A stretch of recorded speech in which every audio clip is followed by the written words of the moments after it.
My name is Riley West. At her birthday, my mom smiled and humiliated me. Everyone laughed. I didn't react. I reached into my bag and took out a small envelope. I dropped it into her glass. Seconds later, she stopped smiling. The beachside restaurant in San Diego had that perfect California vibe. Palm trees swaying gently, the ocean just steps away from our long outdoor table, salt air mixing with the smell of grilled seafood and fresh cocktails.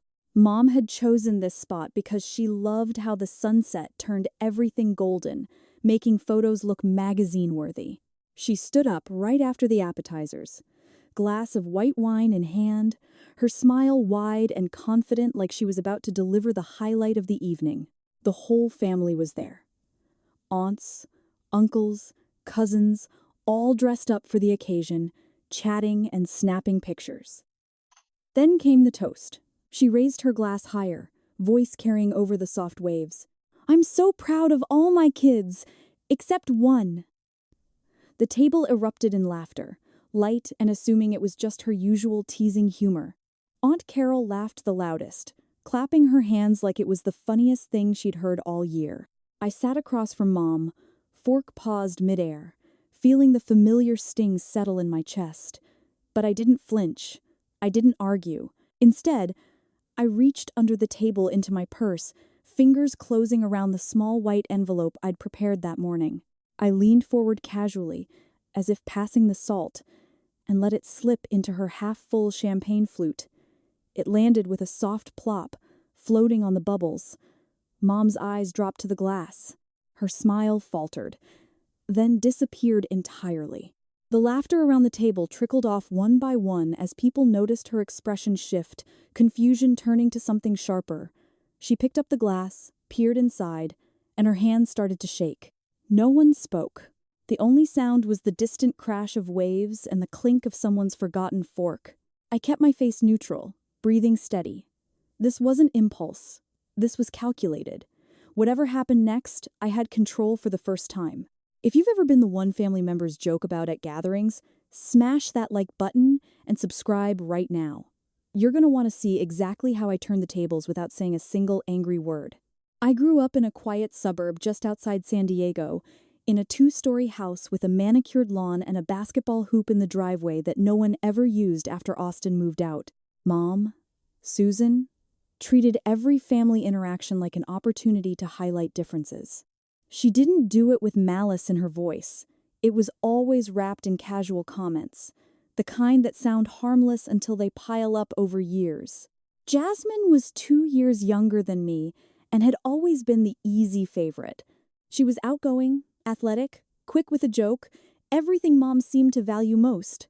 From kindergarten onward, Jasmine's name came up in every conversation. Mom would show neighbors Jasmine's soccer medals or dance recital photos on her phone, while I stood nearby with my spelling bee certificates tucked in a drawer. Weekends were filled with activities centered around Jasmine. She had weekend tournaments, team practices, birthday parties with themes Mom planned months in advance. I tagged along sometimes, carrying water bottles or cheering from the sidelines, but the praise always circled back to her. Jasmine scored the winning goal. Mom would announce at dinner, eyes bright, while my perfect math test from that week sat unnoticed on the counter. Birthdays made the contrast stark. Jasmine's 8th was a full princess extravaganza. Pink bounce house in the backyard, face painters, a 3-tier cake with edible pearls. I helped set up streamers and handed out goodie bags while Mom adjusted Jasmine's tiara and told everyone how sparkly she looked. My 8th birthday came right after. Mom booked a table at our favorite pizza place, ordered 1 large pie, and gave me a wrapped box containing a new set of encyclopedias and a sturdy backpack for school. "You're so practical, Riley," she said with a smile, like it was a compliment. I thanked her, but the difference burned quietly inside. School amplified it further. At parent-teacher nights, Mom spent most of the time asking Jasmine's teachers about her leadership roles in class projects or her part in the school play. When it was my turn, the conversation was brief, good grades acknowledged with a nod, then redirected. "Jasmine's teacher says she's a natural performer." Family gatherings followed suit. Holidays, barbecues, even casual Sunday dinners. Relatives would ask how we were doing, and Mom's answer was always weighted. Jasmine's team just won the championship, she'd say proudly. If someone asked about me, it was Riley's doing well in school, keeps to herself. Austin, 4 years older, floated above most of it. He had his own circle, high school football, part-time job at the local surf shop, and rarely got involved in the comparisons. When I'd glance at him during those moments, hoping for some solidarity, he'd just give a small shrug or change the subject. He wasn't cruel. He was just absent from the dynamic, which somehow made it feel worse. By high school, I stopped waiting for approval. I threw myself into academics, AP classes, debate team, volunteer hours, because those were things I could achieve on my own terms. Report cards came home with perfect scores, but the spotlight stayed on Jasmine's varsity letters and prom court nominations. The message was unspoken but constant. Effort alone wasn't enough if it didn't come with charisma or popularity. I internalized it without drama, no big fights, just a growing resolve that my future wouldn't revolve around proving anything to her. When I started college, things felt like a fresh start for the first time in years. I got accepted to UC San Diego on a partial scholarship, which covered tuition but left room and board on me and my family. Mom had set up a $529 college savings plan for each of us kids when we were little, small monthly contributions from her paycheck and Dad's before he passed. She always said it was for our future, something practical she could point to when relatives asked about our education. Mine was supposed to be straightforward. I qualified for in-state tuition, kept my grades high from high school, and planned to work part-time on campus to cover the rest. Mom even helped me fill out the initial paperwork when I turned 18, sitting at the kitchen table with her coffee, explaining how the account would grow tax-free. "This is for you, Riley," she told me then, and I believed her. It was one of the few times I felt like the plan was truly mine. Jasmine's path looked different from the beginning. She went to a private university up in Los Angeles, more expensive, farther away, with a bigger emphasis on performing arts and networking. Mom never questioned the cost difference. She'd say things like, "Jasmine needs the right environment to shine, while I commuted from home to save money." The 529 accounts stayed separate at first. Mine for UCSD, hers redirected toward USC when she got in. Then came the shift I didn't see coming right away. During my junior year, I logged into the account portal to check the balance, something I did every semester to track how much was left for books and fees. The numbers didn't add up. The growth had slowed, and a chunk of the principal had been withdrawn the previous summer. I pulled up the transaction history. A large transfer labeled beneficiary change dated right after Jasmine announced she was pursuing a master's in theater production. The new beneficiary was her. The entire remaining balance, close to $35,000, had been moved to cover her graduate program tuition. I stared at the screen for a long time. There was no note, no discussion, no heads up. I called Mom that evening, voice steady but heart pounding. "Did you change my 529? She didn't deny it. "Jasmine needed it more right now," she said calmly, like it was obvious. "Her program is intensive, and she's got real potential. You're already doing fine at UCSD, scholarships, part-time job. You'll manage." I asked why she didn't talk to me first. She sighed. "I didn't want to make a big deal out of it. You're independent.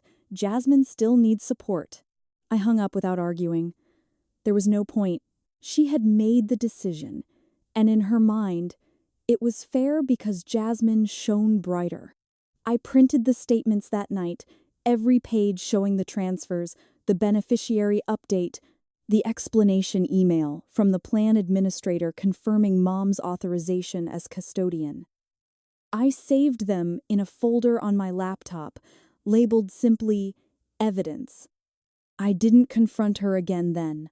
I finished my degree on time, took extra shifts at the campus bookstore, applied for grants, and graduated with honors. But the folder stayed there, a quiet reminder that even the things promised to me could be taken away without warning. After graduation, I moved into a small one-bedroom apartment in downtown San Diego, about 20 minutes from the family house, but far enough to feel like my own space. I landed a junior marketing role at a mid-sized tech firm that specialized in sustainable consumer products. Nothing flashy, but the pay was decent, the team was collaborative, and the work let me use the skills I'd built through college. Within the first year, I got promoted to coordinator after leading a successful social media campaign that increased engagement by 30%. It wasn't headline news in the family group chat, but it felt good to see my name on a paycheck that I earned without anyone else's approval. Mom still called every couple of weeks, usually to update me on Jasmine's life. Jasmine had finished her master's, landed a job at a regional theater company, and within 2 years got engaged to her longtime boyfriend, a lighting designer she met during grad school. Mom organized the engagement party at the same beachside restaurant we used for family birthdays. Same patio, same ocean view. I went, smiled for photos, congratulated them both.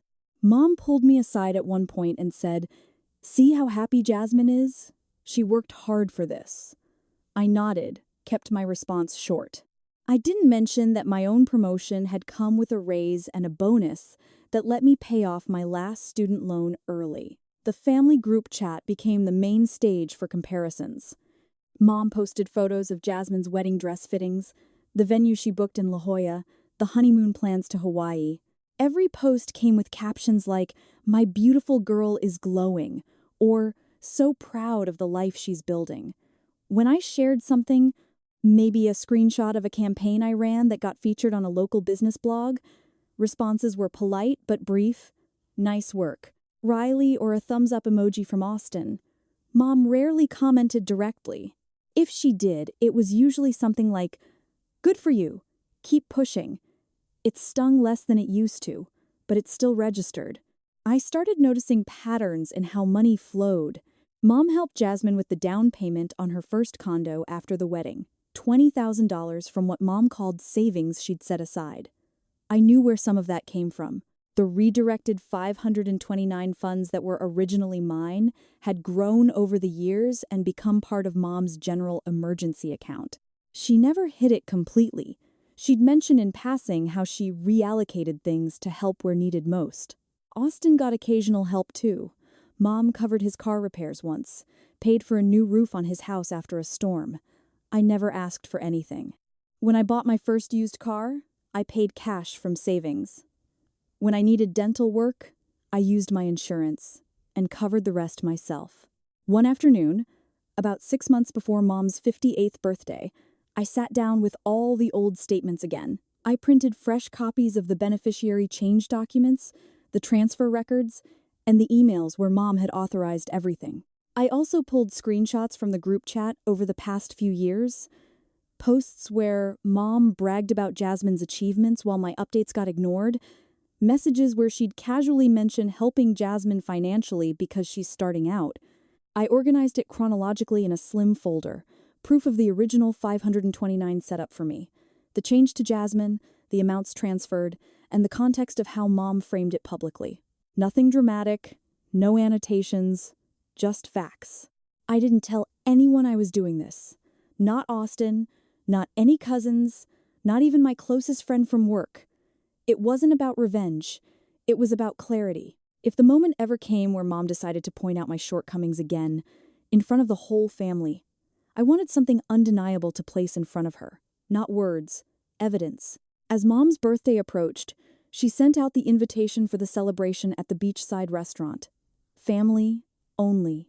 Intimate gathering," the text read. I RSVP'd yes. Then I added the folder to my purse, sealed in a plain white envelope. I told myself I might not use it. But deep down, I knew the odds were high that I would. A few weeks before Mom's 58th birthday, the invitation came through the family group chat. It was a simple message from her. "Everyone, please save the date. My birthday celebration at our favorite beachside restaurant in San Diego. Saturday evening, 6 o'clock. Family only. Casual, but nice. Can't wait to see you all." She attached a photo of the patio overlooking the ocean, the same spot we'd used for Jasmine's engagement party and a few other milestones. The message got immediate replies. heart emojis from cousins, confirmations from aunts and uncles, and a quick, "We'll be there" from Austin. I stared at the screen for a minute, thumb hovering over the keyboard, then typed, "Count me in," and hit send. I knew exactly what I was walking into. Mom's birthdays always followed the same script. Good food, wine flowing, family photos, and inevitably a toast where she reflected on the year and praised the kids. The "except one" line had become almost a tradition in recent years, said with a laugh, like it was harmless teasing, but always aimed in my direction. Aunt Carol would chuckle the loudest, then everyone else would join in, and I'd smile politely while the words settled somewhere deep. This time felt different. The envelope was already prepared, tucked in the side pocket of my purse.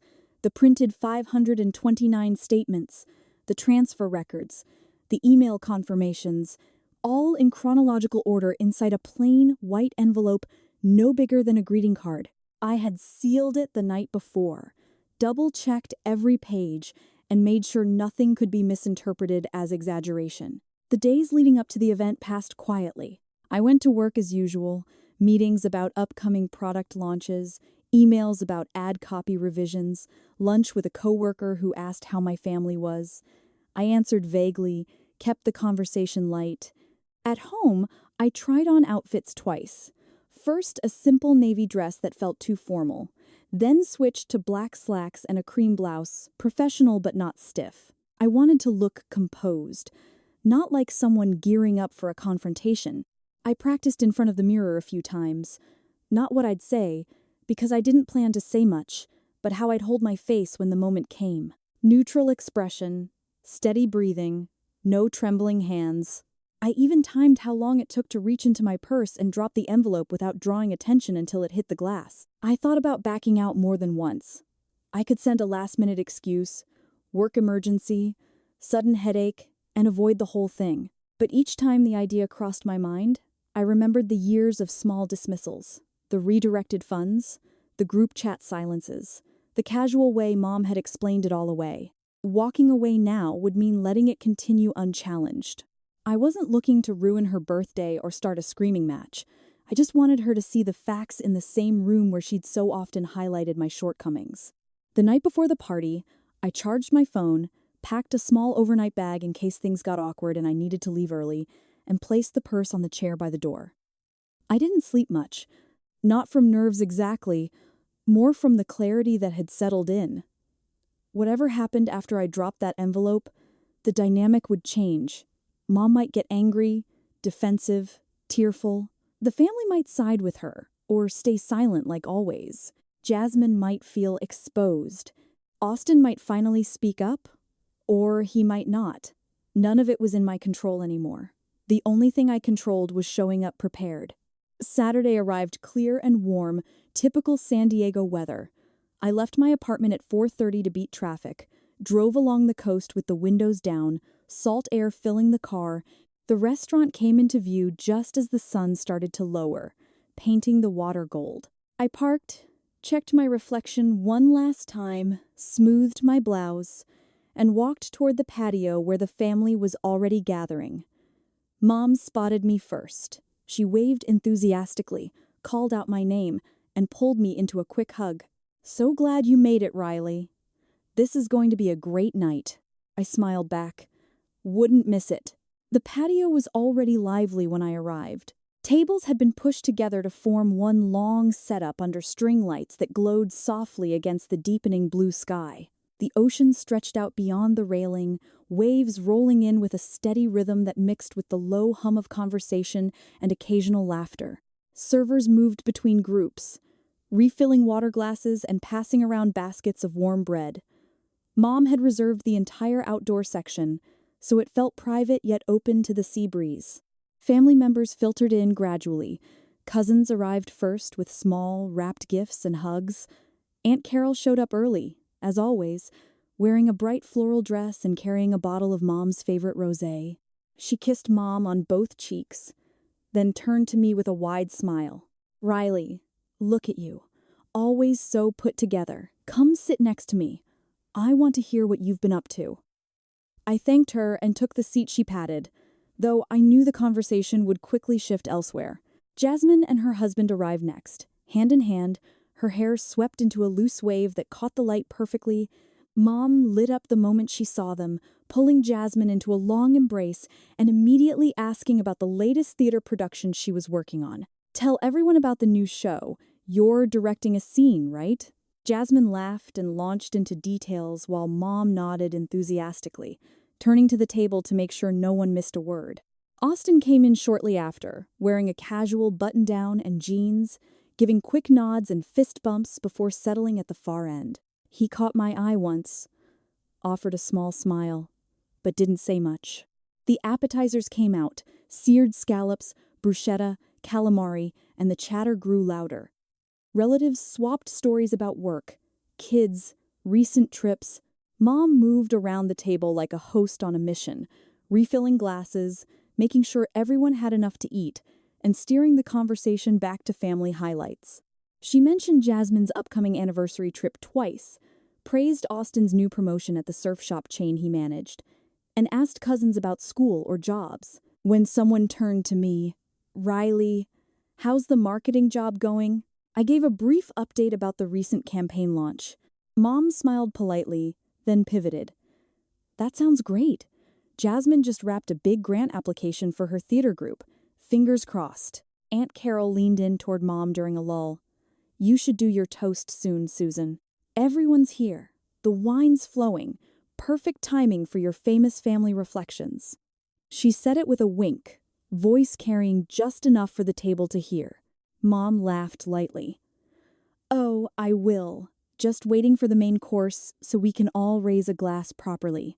A few people chuckled in agreement, and the energy shifted slightly, anticipation building for the moment that always came at these gatherings. I sat quietly through it all, sipping water instead of wine, keeping my hands visible on the table so no one would notice if they shook. The folder in my purse felt heavier than it should have, but my breathing stayed even. I watched Mom glow under the attention, watched Jasmine bask in the praise, watched Austin check his phone occasionally like he was half checked out. Aunt Carol kept glancing my way, as if gauging my mood, but I met her eyes with a calm nod each time. The sun dipped lower, turning the water orange and gold. Servers cleared the appetizer plates and began bringing out entrees, grilled salmon, herb-crusted chicken, pasta with seafood. Mom clapped her hands lightly to get everyone's attention. "Okay, everyone settle in. Food's here, and I think it's time for a little toast before we dig in." Heads turned toward her, glasses were lifted in readiness. Aunt Carol gave Mom an encouraging nudge. "Go on, Susan, say something sweet." Mom stood tall at the head of the table, glass raised in one hand, the other resting lightly on the back of her chair. The string lights caught the edges of her smile, making it look even warmer under the fading sunset. Everyone quieted down almost instantly. Forks paused, conversations trailed off, eyes turned toward her. She cleared her throat softly, the way she always did before these toasts, like she was about to deliver something meaningful. "Thank you all for being here tonight," she began, voice carrying easily over the soft crash of waves behind her. "It means the world to have my family around me on my birthday. Another year older, but I feel so lucky to have raised such wonderful kids." She paused, letting the compliment settle. A few aunts nodded, smiling. Aunt Carol lifted her glass a little higher in silent encouragement. Mom continued, her tone light but deliberate. "I'm proud of all my kids, truly. Austin's doing so well, managing the stores now, steady, reliable, making smart choices. Jasmine, my shining star. The way you pour your heart into your work, the way you build a beautiful life with your husband. I couldn't ask for more." Jasmine beamed, reaching over to squeeze her husband's hand. Mom's eyes lingered on her for a beat longer, then swept the table again. "And Riley?" She turned toward me, smile still in place, but with that familiar edge I'd learned to recognize years ago. "I'm proud of all my kids, except one." The table erupted in laughter, quick, easy, the same reaction it always got. Aunt Carol laughed the loudest, clapping once and saying, "Oh, Susan, you're terrible." Cousins chuckled. A few raised their glasses in mock sympathy. Austin gave a small, uncomfortable smile but didn't join in. Jasmine looked down at her plate, lips pressed together like she was trying not to laugh too hard. I didn't move at first. I let the sound wash over me, felt the familiar tightness in my chest, but my face stayed calm. No flinch, no eye roll, just a small, steady smile. The one I'd practiced. Mom lowered her glass slightly, still grinning, waiting for the laughter to die down so she could finish whatever follow-up line she had planned. That was when I reached forward. My hand moved smoothly across the table, casual enough that it didn't draw immediate attention. I picked up the small white envelope from where I'd slipped it out of my purse earlier and held it between two fingers for half a second, just long enough for it to register. Then I let it drop straight into her half-full champagne flute. It landed with a faint plop, floating on the surface of the bubbles.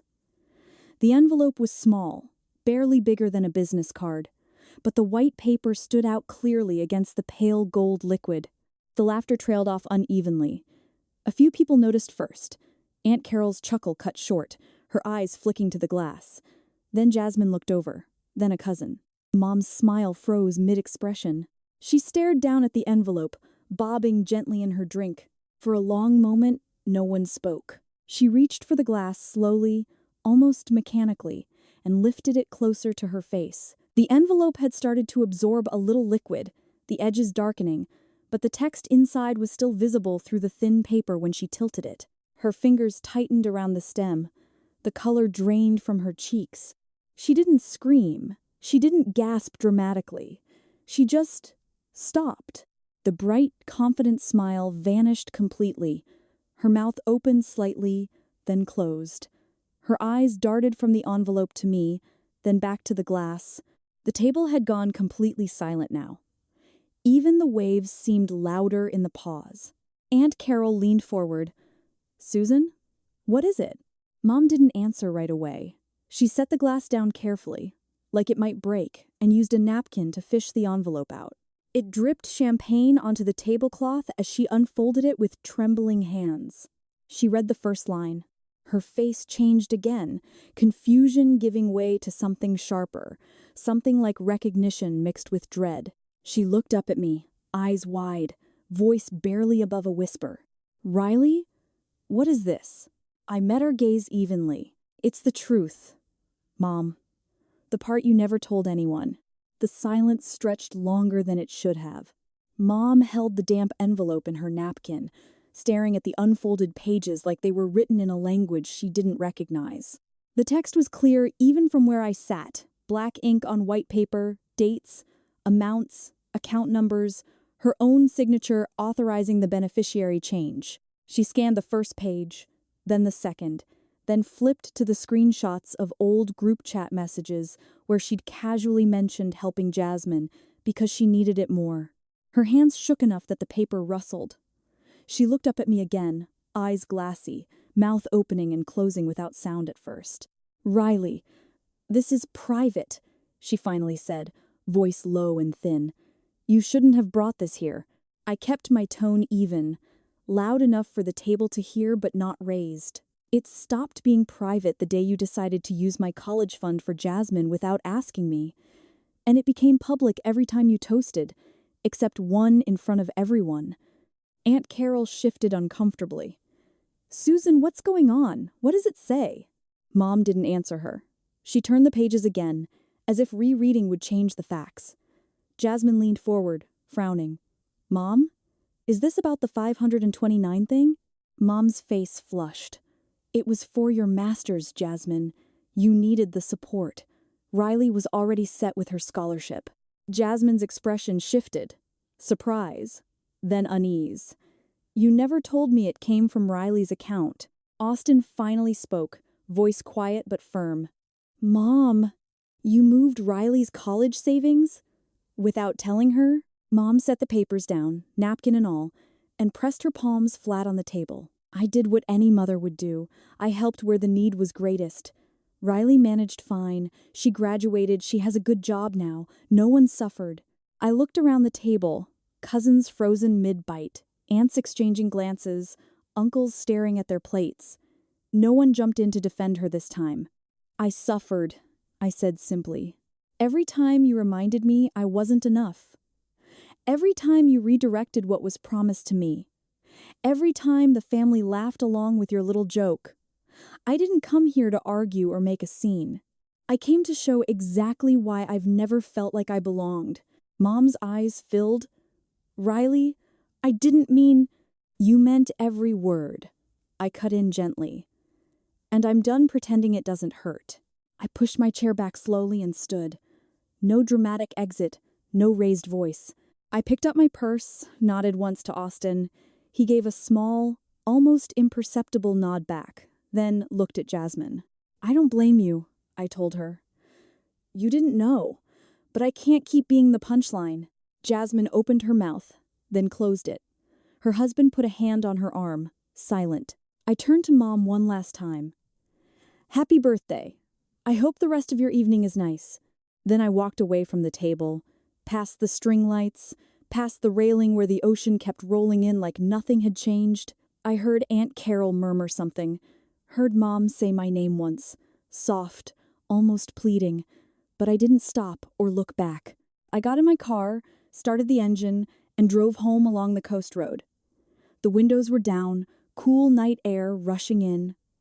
For the first time in years, the tightness in my chest was gone. Not replaced by anger or triumph, just quiet. The next morning, my phone stayed silent for a long time. Then, the notifications started. Missed calls from Mom, texts from cousins asking if I was okay. One from Austin that simply read, "I'm sorry I didn't say more sooner. You were right." I didn't respond to any of them right away. Instead, I blocked Mom's number, then Jasmine's, then the family group chat. I unfollowed the relatives who'd laughed the loudest over the years. No explanations, no final messages, just boundaries. In the weeks that followed, word spread quietly. Mom stopped posting family updates as often. Jasmine reached out once through email, apologizing and offering to repay what had been taken, but I didn't reply. Austin texted again a month later to say he'd started setting firmer limits with Mom too. Relatives drifted, fewer invitations, fewer check-ins. Mom's reputation as the perfect matriarch took a quiet hit. People whispered, distanced themselves gradually. It wasn't dramatic fallout, just the natural consequence of truth meeting daylight. I kept going to work, kept building my life.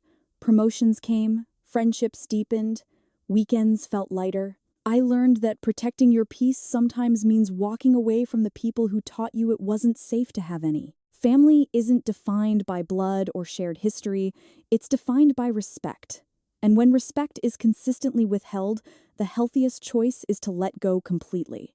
I haven't spoken to Mom since that night, and I'm okay with that.